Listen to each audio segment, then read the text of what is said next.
Sir उसके बाद sir step अभी आप पूरा वक्त बोर्ड देख लीजिए, महिला कहाँ है? महिला को भी रखा ही नहीं, वो सिर्फ बातें करते हैं।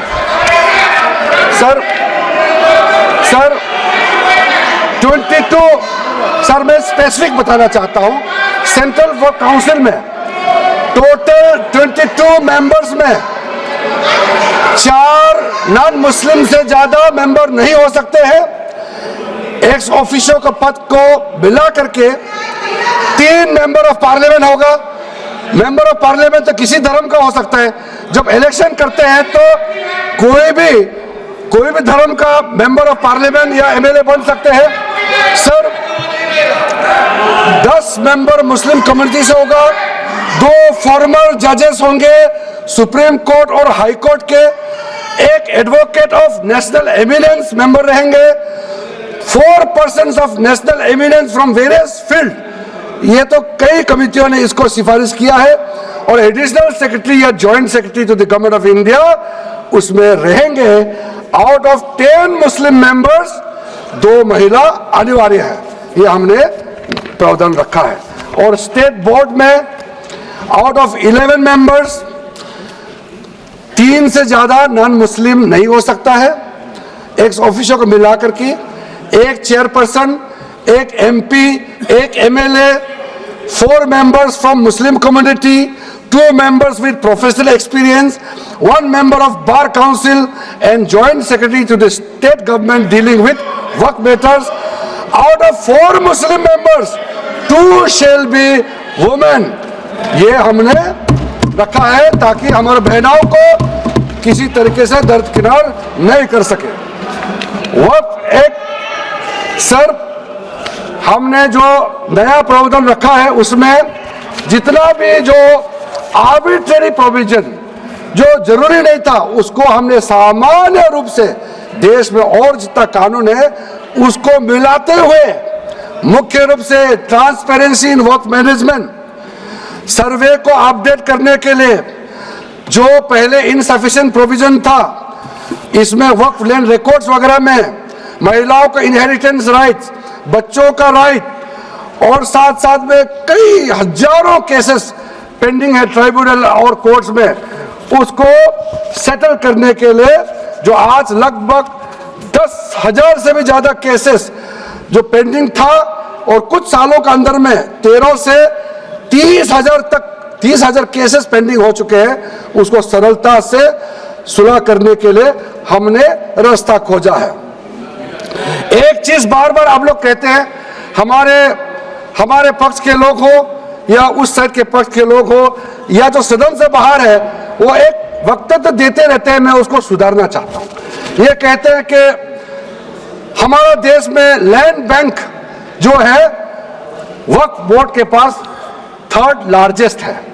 पहला रेलवे, इंडियन रेलवे, फिर इंडियन आर्मी मतलब इंडियन डिफेंस का, और फिर कहता है वक्फ बोर्ड के पास जमीन है। मैं उसको सुधारना चाहता हूं। सर आप भी तो ट्रेन में चलते हैं, हम लोग भी ट्रेन में चलते हैं, हजारों किलोमीटर ट्रेन का पटरी लगा हुआ है, स्टेशन बना हुआ है। वो ट्रेन का पटरी लगा हुआ वो रेलवे का प्रॉपर्टी थोड़ी है, ये तो देश का प्रॉपर्टी है, हम लोग सब चलते हैं उसमें। इसको आप कैसे लगा सकते हैं कि रेलवे के पास इतना है, वक्फ बोर्ड के पास इतना है? वो देश का प्रॉपर्टी है। हमारा डिफेंस के पास कहता है कि 2nd लार्जेस्ट है। डिफेंस के पास जो भी ले जहाँ ट्रेनिंग करता है, जहाँ वो रहता है, या बॉर्डर एरिया में जितना डिफेंस लैंड है वो देश का रक्षा के लिए है। उसको आप कैसे वक्फ प्रॉपर्टी के साथ आप तुलना कर सकते हैं? वक्फ प्रॉपर्टी प्राइवेट प्रॉपर्टी होता है सर। तो इसलिए दुनिया में सबसे ज्यादा वक्फ प्रॉपर्टी हिंदुस्तान में है। सिर्फ हमारे देश में ही नहीं, दुनिया का सबसे बड़ा और सबसे ज्यादा वक्फ प्रॉपर्टी हिंदुस्तान में है।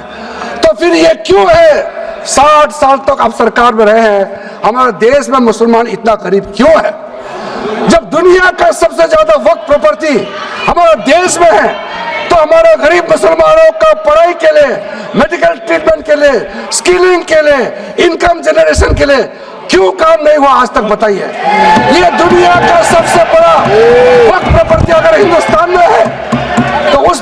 प्रॉपर्टी से गरीबों का उत्थान के लिए, लोगों का भला के लिए अगर ये सरकार नरेंद्र मोदी जी के नेतृत्व में गरीब मुसलमानों के लिए काम कर रहा है तो इसमें आपत्ति क्यों होना चाहिए, आप लोग बताइए। इसलिए सर इसको धर्म जाति से बाहर उतर करके सबको सीधा सीधा अपने दिल से पूछ करके आप सोच के देखिए कि आप जो लोग आज इस बिल को विरोध कर रहा है, आज 1 साल 2 साल नहीं सदियों तक हमारा देश उसको याद रखेगा कौन इस बिल को समर्थन कर रहा है, कौन इस बिल को विरोध कर रहा है। आज चंद वोट के लिए, सत्ता के लिए हमारे मुसलमानों को आपने 70 साल से ज्यादा वोट बैंक बना करके गुमराह किया है। कितना और गुमराह करना चाहते हैं?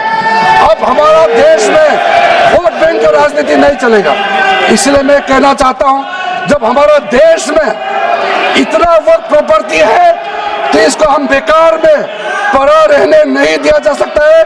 गरीब मुसलमानों के लिए, आम मुसलमानों के लिए इस्तेमाल करना ही पड़ेगा। उसके लिए आज का ये वक्त संशोधन बिल जरूरत है। अध्यक्ष महोदय जी, हमारे अपने वामसी पोर्टल में, हमारे मंत्रालय के वामसी पोर्टल में हमने रिकॉर्ड देखा है। सचर कमेटी जो आपने बनाया है 2006 में, उन्होंने भी ये बारे में काफी डिटेल में जिक्र किया हुआ है। सर 2006 में 4.9 लाख वक्फ प्रॉपर्टी था और उसका इनकम कितना था मैं बता दो आंकड़ा सर, आप कहेंगे 4.9 लाख वक्फ प्रॉपर्टी में टोटल इनकम था 163 करोड़। कौन खाते थे? 163 करोड़। और आपने 2013 में बदलाव करने के बाद आज इनकम कितना बढ़ा है वो भी मैं बता देता हूं। जरूर। हो गया 166 करोड़। 3 करोड़ बढ़ा है। कैसे मंजूर कर सकता है हम लोग इस महान सदन में बैठ करके? अगर इतना 10 सालों के बाद भी दुनिया का सबसे ज्यादा प्रॉपर्टी का टोटल इनकम जनरेशन 3 करोड़ बढ़ता है तो ये हम कभी मंजूर नहीं कर सकता। इसलिए उस समय कहा गया था, मैं अभी का नहीं बता रहा हूं, सचर कमेटी समय में भी कहा गया है कि अगर थोड़ा सा एफिशिएंटली मैनेज करता तो 12,000 करोड़ पर ईयर तो उसी समय जनरेट हो जाना चाहिए था नॉर्मल मार्केट रेट से।